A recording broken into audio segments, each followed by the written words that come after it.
श्रीशिवषडक्षरस्तोत्रम्। ओंकारबिन्दुसंयुक्तं नित्यं ध्यायन्ति योगिनः। कामदं मोक्षदं चैव ओंकाराय नमो नमः। नमन्ति ऋषयो देवो नमन्त्यप्सरसागणा। नरा नमन्ति देवेशं नकाराय नमो नमः।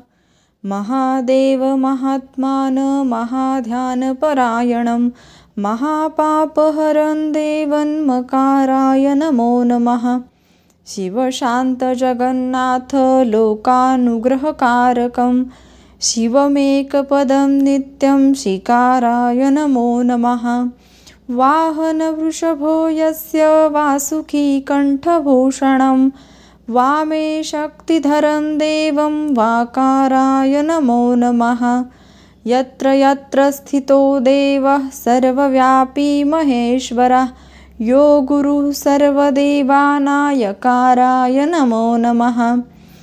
षडक्षरमिदं स्तोत्रं यः पठेत् शिवसन्निधौ शिवलोकमाप्नोति शिवेन सह मोदते इति श्रीरुद्रयामले उमामहेश्वरसंवादे शिवषडक्षरस्तोत्रं सम्पूर्णम्।